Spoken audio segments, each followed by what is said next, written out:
لا حول ولا قوة إلا بالله العلي العظيم. أعوذ بالله من الشيطان الرجيم. بسم الله الرحمن الرحيم. الحمد لله الذي هدانا لهذا وما كنا لنهتدي لولا أن هدانا الله. لقد جاءت رسل ربنا بالحق. الصلاة والسلام وتحية والإكرام على سيد سيدنا في الوجود سر له في كل موجود مقتدى الدائرة الوجود صاحب لقاء الحمد في مقام المحمود مولانا مولى الثقلين جد الحسن والحسين بالقاسم مصطفى محمد. اللهم صل على محمد وآل محمد.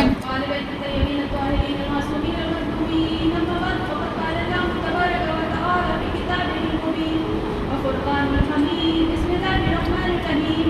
فبأي آلاء ربكما تكذبان. صلوات اللهم صل على محمد وآل محمد. اولاً تمام قاری کو توصیف اس محبوب حقیقی کے لیے، اس پاک پروردگار کی بابرکت ذات کے لیے کہ جو مہربان بھی ہے، جو رحمان بھی ہے، جو رحیم بھی ہے، جو کریم بھی ہے، جو اپنی مبارک کتاب قرآن مجید فرقان الحمید میں ارشاد فرما رہا ہے کہ تم اپنے رب کی کن کن نعمتوں کو جھٹلاؤ گے. صلوات بھیج دیں. اللهم صل على محمد وآل محمد. کون سی نعمتوں کا تذکرہ کر رہا ہے خداوند مختار؟ کہ جو ظاہری نعمتیں ہیں، جو عام نعمتیں ہیں، جیسے کہ آنکھوں کی بینائی کی نعمت، ہم لوگوں کو غذا کی ضرورت ہے وہ ہمیں مل رہی ہے، وہ نعمت، ہم کان سے سن پا رہے ہیں یہ نعمت، پیروں سے چل پا رہے ہیں یہ نعمت، ہاتھوں کی نعمت، یہ جو تمام نعمتیں ہیں جو عام نعمتیں ہیں، حالانکہ یہ بھی بہت بڑی نعمتیں ہیں اور اس کا نعم و بدل دنیا میں ہمیں حاصل نہیں ہو سکتا ہے. اگر کوئی ایک آپ کی چیز، آپ کے بدن کا حصہ جو خدا کی طرف سے ملتا ہے، اگر وہ خراب ہو جائے تو کیا اس کا نعم و بدل ممکن ہے؟ بالکل نہیں.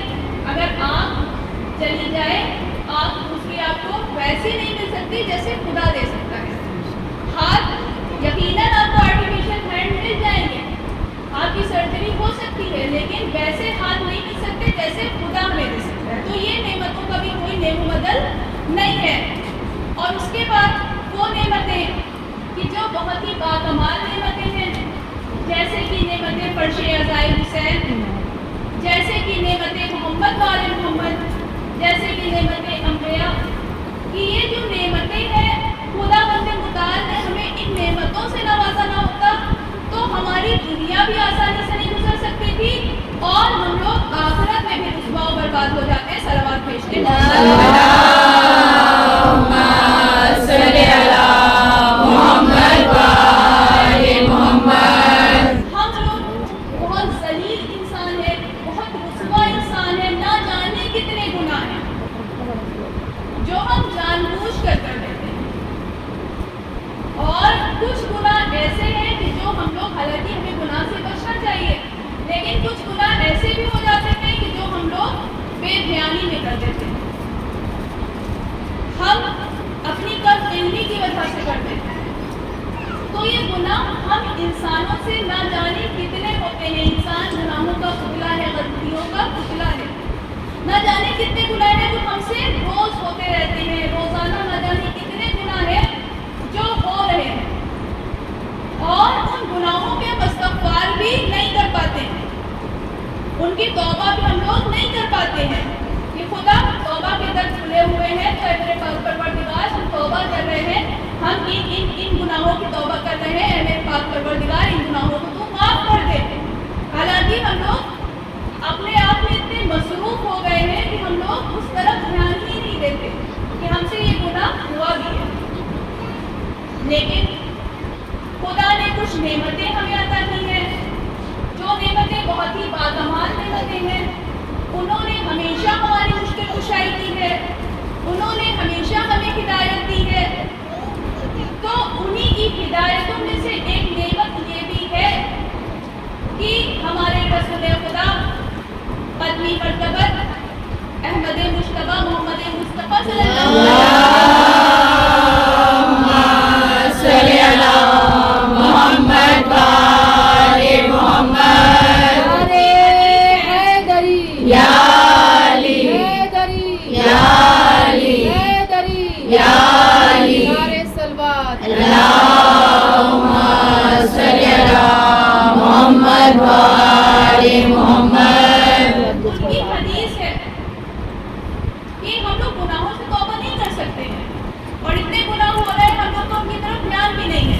تو رسول خدا نے حدیث میں فرمایا کہ اگر کوئی مصافحہ کرے، ایک مومن دوسرے مومن سے مصافحہ کرے اور مصافحہ کرنے کے دوران اگر وہ ایک مرتبہ محمد والے محمد پر درود بھیج دے تو خداوند متعال زندگی بھر کے سارے گناہوں کو معاف کر دیتا ہے.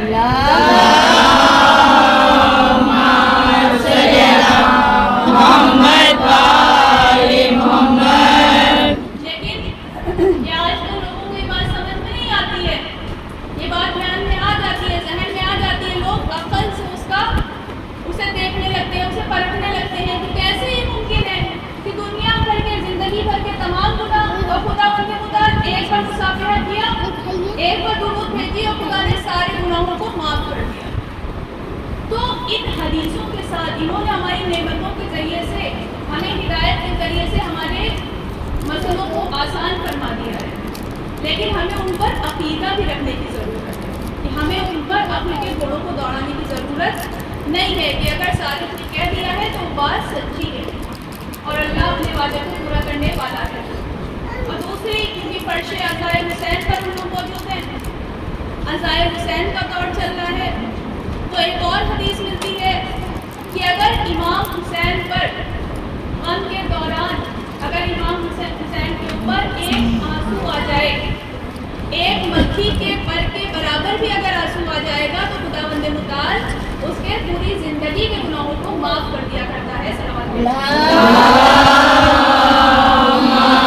صلی اللہ محمد وآل محمد. لیکن ان سب باتوں پر اگر ہمارا عقیدہ ہے، اگر ہمارے دل میں ذرا بھی شک نہیں ہے، اگر ہمیں بھروسہ ہے تو یہ ساری عمل، یہ ساری چیزیں ہمارے لیے بابرکت ہیں. اور اگر ہمارے دلوں میں شک کے ساتھ ہم یہ کر رہے ہیں کہ آیا خدا نے معاف کیا یا نہ معاف کیا، ہمارے گناہ تو اتنے بڑے ہیں، خدا کیسے معاف کر سکتا ہے، اگر شک آ گیا، اگر نیت ہماری کھوٹی رہے گی تو ہمیں اجر بھی کھوٹا ہی ملے گا. صلوات پیش ہے.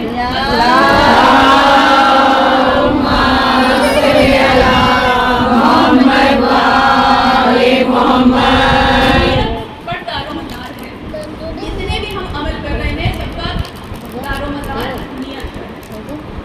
ایک روایت کے ذریعے سے آپ کو اپنی بات واضح کرتے چلوں کہ ایک کتاب ہے 50 موضوعات 100 واقعات.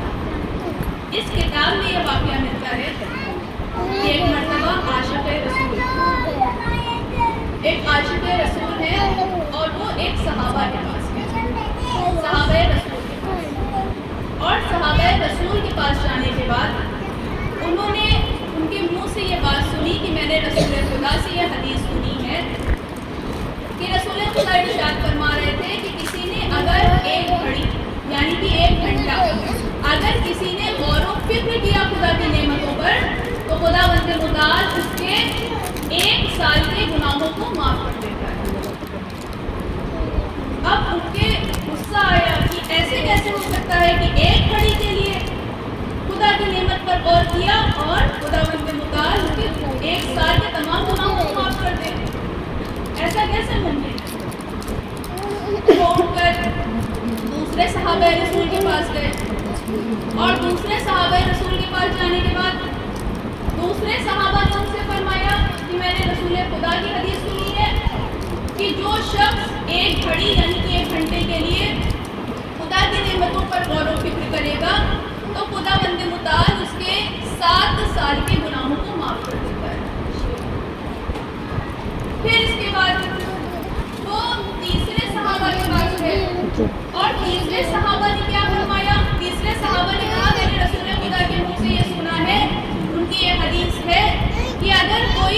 घड़ी के लिए खुदा की नेमतों पर गौर व फिक्र करे तो खुदावंद मुताल उसके 70 साल के गुनाहों को माफ कर देता है। अब इनको बड़ा अचंभा हुआ, बड़ी हैरत हुई और इन्होंने कहा कि मैं खुद रसूल खुदा के पास जाकर इस बात की तस्दीक करता हूँ। और फिर वो रसूल खुदा के दौर में थे, रसूल खुदा जैसे पूछने वाला मौजूद था, जो आइम्मा के दौर में थे। न जाने वो कितने खुश नसीब लोग थे कि हर बात की तस्दीक डायरेक्ट इमाम से, रसूल से हो जाती। रसूल खुदा के पास तशरीफ ले गए और जब रसूल खुदा के पास तशरीफ लेकर गए तो उन्होंने ये बात बताई कि मैंने एक सहाबा से ये हदीस सुनी, दूसरे सहाबा ने ये फरमाया, तीसरे सहाबा ने ये कहा। अब ये सारी बातें रसूल खुदा ने पूछी कि क्या कहा। एक ने कहा कि एक घड़ी के लिए अगर खुदा की नेमतों पर गौर व फिक्र करे तो खुदावंद मुताल उसके 1 साल के गुनाहों को माफ कर देता है। दूसरे ने कहा कि 7 साल के गुनाहों को माफ कर देता है। तीसरे ने कहा कि 70 साल के गुनाहों को माफ कर देता है। तो रसूल खुदा ने कहा कि तीनों अपने कलाम में सच्चे हैं, तीनों ही हदीसें मेरी हदीसें हैं, तीनों ही बातें मैंने करी हैं। जाओ इमदाद तीनों को बुला कर ले। अब तीनों आए हैं, एक एक को हुजरे में बुलाया, पहले वाले हुजरे में बुलाया और हुजरे में बुलाकर कहा कि तुम क्या फरमा रहे थे। कहा जो एक घड़ी के लिए खुदा की नेमतों पर गौर व फिक्र करता है खुदावंद मुताल उसके 1 साल के गुनाहों को माफ कर देता है। कहा कि तुम किस बात पर गौर व फिक्र करते हो। कहा मैं जो कायनात खुदा ने बनाई है, जो खुदा ने इस दुनिया को बनाया है, मैं इस पर गौर व फिक्र करता हूँ। मैं चांद को देखता हूँ, मैं चांद पर गौर व फिक्र करता हूँ, मैं सूरज पे गौर व फिक्र करता हूँ, मैं खुदा की बनाई हुई कायनात पर गौर व फिक्र करता हूँ। कहा कि तुम जो कहते हो कि खुदा इस गौर व फिक्र की वजह से 1 साल के गुनाहों को माफ कर देता है, तुम्हारी बात बिल्कुल सही है। खुदा तुम्हारे 1 साल के गुनाहों को माफ कर देगा। फिर दूसरे शख्स को बुलाया, दूसरे शख्स से कहा कि तुम कौन सी हदीस बयान कर रहे थे। उसने ये बताया कि खुदा 7 साल के गुनाहों को माफ कर देता है जो शख्स एक घड़ी के लिए खुदा की नेमतों पर गौर व फिक्र करता है। कहा कि तुम किस बात पर गौर व फिक्र करते हो। कहा मैं मौत की सख्ती पर गौर व फिक्र करती हूँ कि खुदावंद मुताल मौत के दरमियान किन किन सख्तियों का हमें सामना करना पड़ेगा, कौन कौन सी सख्ती है जो दरपेश आएंगी। मैं इस बात पर गौर व फिक्र करता हूँ।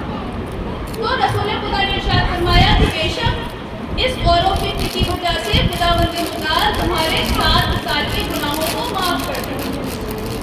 इसके बाद तीसरे शख्स को बुलाया, तीसरे शख्स से फिर वही सवाल किया, उसने अपना जवाब दिया और फिर उसने कहा, रसूल खुदा ने कहा कि तुम किस बात पर गौर व फिक्र करते हो।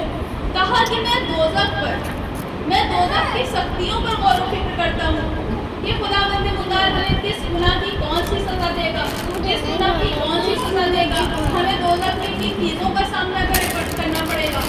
इस बात पर मैं गौर व फिक्र करता हूँ। रसूल खुदा ने कहा खुदा तुम्हारे 70 साल के गुनाहों को माफ कर देगा। और रसूल खुदा ने कहा क्या मिक़दार तुम देख रहे हो, ये सारे के सारे अपने कलाम में सच्चे हैं, लेकिन जैसी नीयत होती है खुदावंद मुताल वैसी बरकत दे देता है। सलवात पेश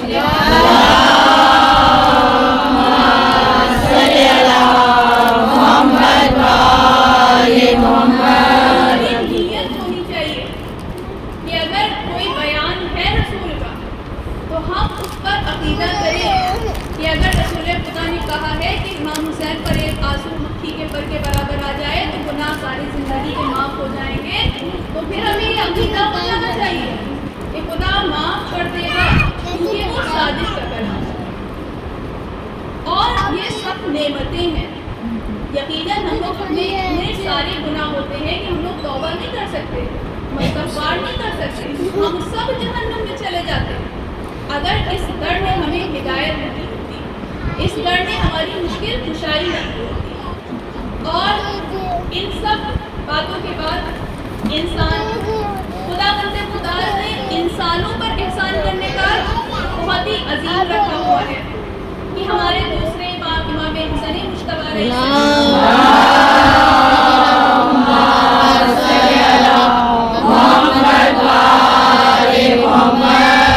एक मरतबा एक काब में बैठे हुए साहिबान इल्म का मजमा है। एतकाफ यानी कि 3 दिन तक मस्जिद में बैठा, 3 दिन तक बैठा जाता है।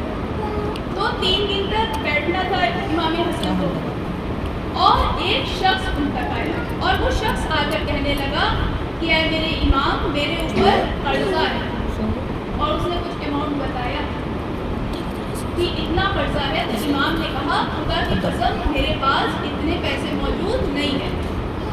और जब मौजूद नहीं है तो उसने कहा कि ऐ मेरे आका, आप जिसका कर्जा है, जिसने मुझे अदा किया है, वो मांग रहा है, आप उससे कह दीजिए कि मैं इसके लिए एहतमाम कर लूँ, फिर मैं उसको ये लौटा दूँगा। आप उससे ये कह दीजिए। इमाम उठे मस्जिद से और उस शख्स के करीब जाने लगे, मस्जिद से जाने लगे। एक सहाबी ने रोक दिया, कहा मौला आप तो एतकाफ में बैठे हुए हैं, आपको 3 दिन से पहले मस्जिद से बाहर नहीं निकलना है, आप क्यों बाहर जा रहे हैं? तो इमाम हसन ने कहा मैंने अपने जद से सुना है कि जो किसी मोमिन की मदद करे, किसी मोमिन की मुश्किल कुशाई करे, हाजत रवाई करे, तो खुदावंद मुताल उसे 90,000 साल के बराबर सवाब अता करता है। और किस तरह की इबादतों का सवाब देता है कि उसके दिन जो है वो रोज़ों में गुजरे हुए थे और उसकी जो रातें थी वो इबादतों में गुजरी हुई थी। सलवात पेश थे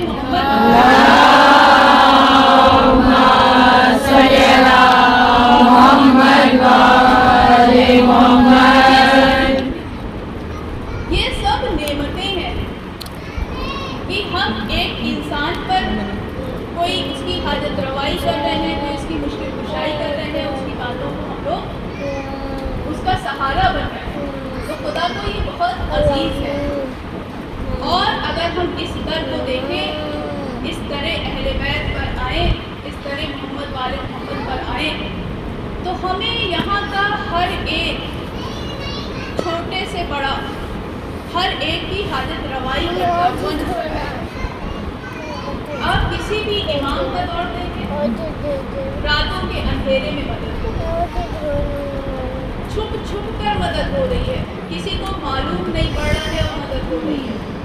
कोई भूखा नहीं सो रहा था इमाम मुत्तकियान के दौर में, इमामों के दौर में कोई भूखा नहीं सोया करता, लेकिन ये जो एहसान करने वाले थे, ये जो मदद फरमाने वाले थे, जब इनके खानवादे पर वक्त आया है तो कोई भी साथ देने को तैयार नहीं, जो इमाम के साथ शहीद होने को तैयार है।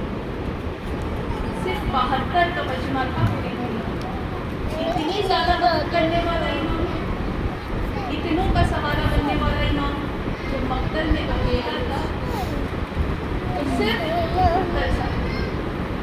हाँ कलीज़ाने सैयदा हर एक को कुर्बान करना पड़ा है इमाम हुसैन को, हर एक को। फिर चाहे वो अब्बास हो, चाहे वो भाई की निशानी कासिम हो, चाहे वो फर्जंद हो, कि जब रसूल खुदा इस दुनिया से कूच कर गए तो बहुत तड़पते थे हमारे आका हुसैन, और फिर नमाज़ शब में दुआ किया करते थे, ऐ मेरे अल्लाह, ऐ मेरे खुदा, मुझे ऐसा बेटा दे दे जो हम शबीह पैगंबर हो, जिसे मैं देखूं तो अपनी नाना की ज़ियारत कर सकूं।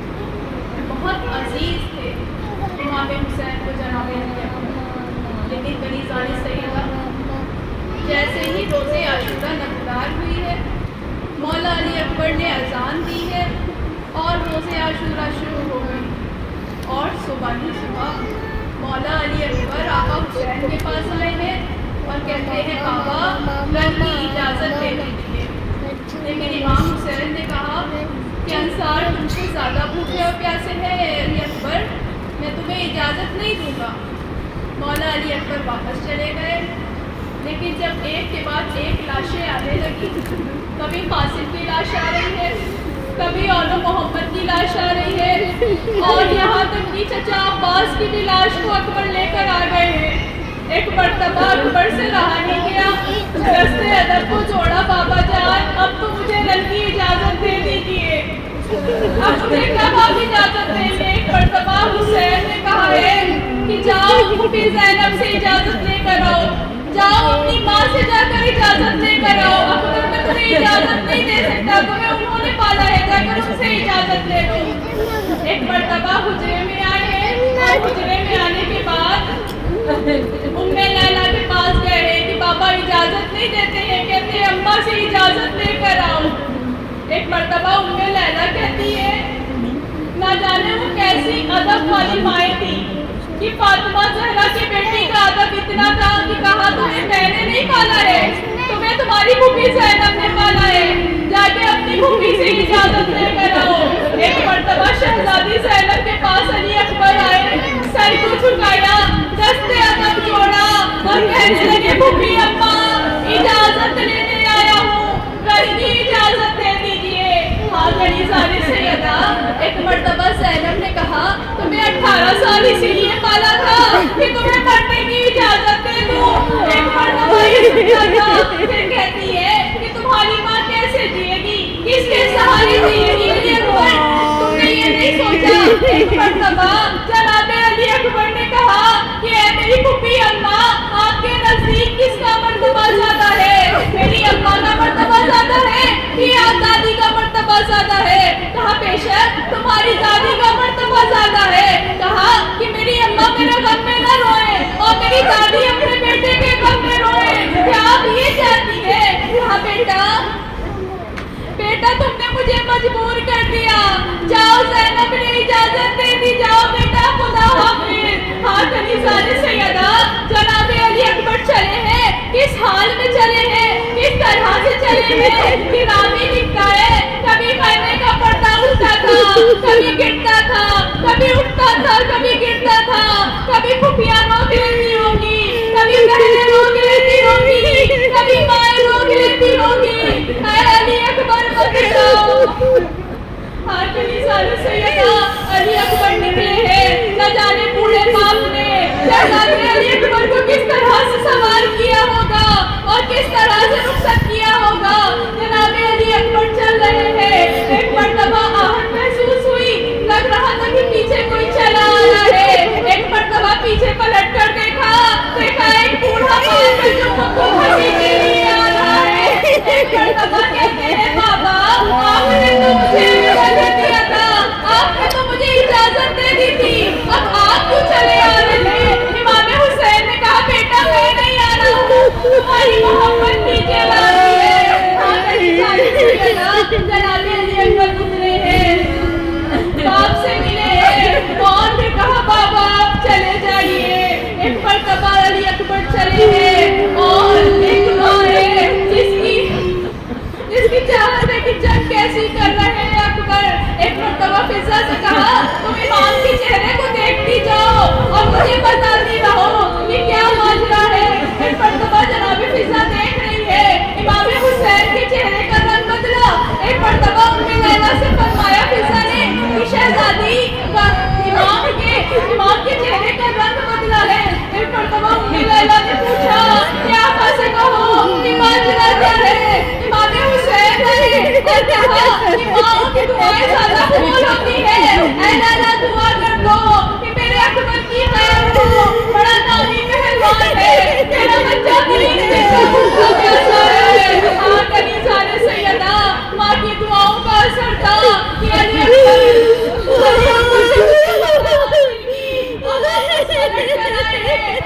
कराने के बाद कहते हैं ऐ बाबा अगर जरा सा पानी मिल जाता तो मैं इन्हें दादा की याद दिला देता, मैं इन्हें खैबर खल्लत याद करा देता, लेकिन वहाँ पर पानी कहाँ। हाँ गली साले सैयदा, जनाबे अली अकबर से कहा पानी तो नहीं है बेटा, लेकिन मेरी ज़बान ले लो, शायद तुम्हें कुछ राहत मिल जाए। लेकिन जब ज़बान ली है तो बाबा हुसैन की ज़बान को लिया, उस ज़बान में ज़्यादा काटे थे। अली अकबर ने अपनी ज़बान खींच ली कि बाबा आपकी ज़बान तो मुझसे भी ज़्यादा सूखी है। हाँ गली साले सैयदा, किसी भी बाप पर ऐसा वक्त न पड़े कि आखिर वक्त में बेटा कोई सवाल करे और बाप उसे पूरा न कर सके। हाँ गली साले सैयदा, जनाबे अली अकबर वापस आए थे, लेकिन 3 दिन का भूखे प्यासे क्या पता लड़ने लाखों की फौज थी। एक मर्तबा एक शफी ने ऐसा नैज़ा मारा कि नैज़ा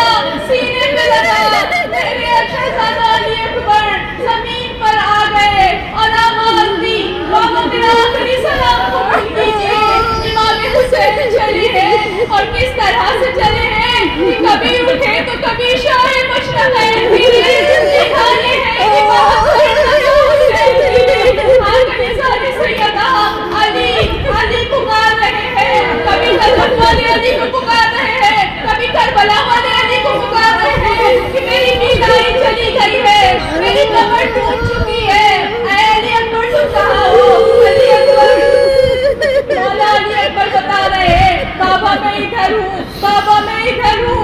और बोला जब करीब पहुंचे हैं, जनाब अली अकबर सीने पर हाथ रखे हुए हैं। एक मर्तबा कहा बेटा क्या हाल है? कहा सीने में बहुत तकलीफ है, मैंने नेज़ा निकाला लेकिन अली कलेजे में टूट गई है। एक मर्तबा नजफ का रुख किया, इमाम ने कलेजे से अली को निकालना चाहा और कलेजा बाहर आ गया और दोबारा जब वहां से निकला और अली अकबर इस दुनिया से भी मुश्किल है। एक मर्तबा बूढ़ा बाप मैदानी की तरह से उसकी लाशें को उठाता, 18 साल का लड़का। एक मर्तबा बच्चों को आवाज लगाई कि कोई मौजूद नहीं है, आओ इस बूढ़े की मदद करो। जवान का लाशा